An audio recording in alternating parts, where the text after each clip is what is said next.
بسم اللہ الرحمن الرحیم الحمد للہ وحدہ والصلاة والسلام علی من لا نبی بعدہ۔ استقبال رمضان کے عنوان سے کچھ باتیں بطور تذکیر پیش خدمت ہیں۔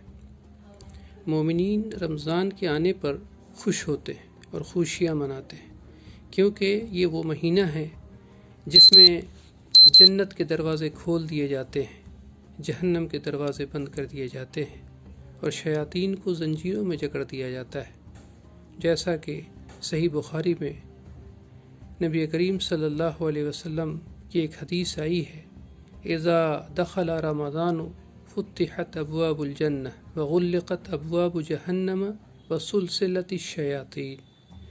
جب رمضان شروع ہوتا ہے تو جنت کے دروازے کھول دیے جاتے ہیں، جہنم کے دروازے بند کر دیے جاتے ہیں اور شیاطین کو جکڑ دیا جاتا ہے۔ نیکیوں کا یہ موسم ان لوگوں کے لیے ایک موقع ہے جو اپنی نیکیاں بڑھانا، اپنے گناہوں کی گندگی دھو دینا اور قیامت کے دن نجات پانا چاہتے ہیں۔ اس لیے آخرت کی کامیابی کے خواہشمند بندے کو لازماً اس کی تیاری کرنی چاہیے، اس کا اچھی طرح استقبال کرنا چاہیے اور اس کے لیے اپنے دل اور اعضاء کو تیار کر لینا چاہیے۔ انشاءاللہ استقبال رمضان کے تعلق سے یہاں بطور خاص دو باتوں کا ذکر مقصود ہے۔ ایک سچی توبہ، بندہ گناہوں سے توبہ کر کے رمضان کے مہینے کا بہترین استقبال کر سکتا ہے۔ وہ سچے دل سے ایسی توبہ کرنے کا پختہ عزم کرے جس میں دوبارہ گناہوں کی طرف واپسی نہ ہو، یوں وہ اللہ تعالیٰ کے اس فرمان پر لبیک کہہ دے، جیسا کہ سورہ تحریم آیت 8 میں اللہ تبارک و تعالیٰ کا ارشاد ہے۔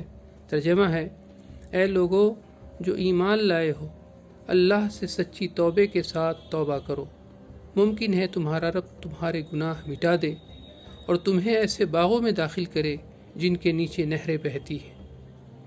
وہ دن جب اللہ نبی کو اور ان کے ہمراہ ایمان والوں کو رسوا نہ کرے گا، ان کا نور ان کے سامنے اور دائیں بائیں دوڑ رہا ہوگا۔ وہ دعائیں کرتے ہوں گے کہ اے ہمارے رب، ہمیں کامل نور عطا فرما اور ہمیں بخش دے، تو ہر چیز پر قادر ہے۔ بندہ اس سچی پرخلوص توبے کے ذریعے کوشش کرتا ہے کہ اللہ تعالیٰ اس کے گناہوں کو مٹا دے، اور اس کے بعد وہ امید رکھتا ہے کہ قیامت کے دن رسول اللہ صلی اللہ علیہ وسلم کی اور آپ کی ہمراہی اس مومن گروہ کے ساتھ ہو جن کا نور ان کے سامنے اور دائیں بائیں دوڑ رہا ہوگا۔ اللہ تعالی ہمیں بھی ان میں سے بنا دے۔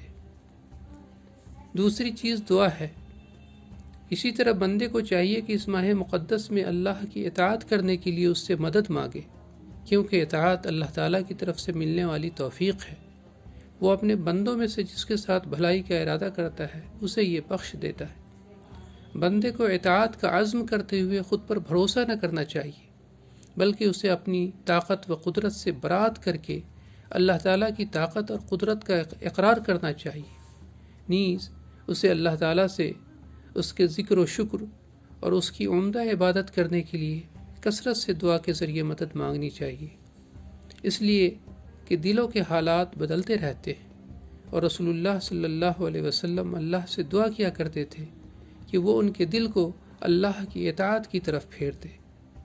صحیح مسلم میں عبداللہ بن عمر رضی اللہ عنہما سے مروی ہے کہ آپ صلی اللہ علیہ وسلم نے فرمایا: بنی آدم کے دل اللہ تعالیٰ کی انگلیوں میں سے دو انگلیوں کے درمیان ہے، وہ جس طرح چاہتا ہے اسے گھماتا ہے۔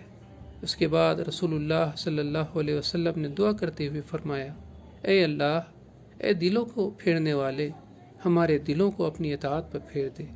اللہ تعالیٰ سے دعا ہے کہ جو باتیں پیش کی گئیں اس پر اللہ تعالیٰ پہلے خود مجھے اور آپ سبوں کو اس پر عمل کی توفیق عطا فرمائے۔ آمین۔ وآخر دعوانا ان الحمد للہ رب العالمین۔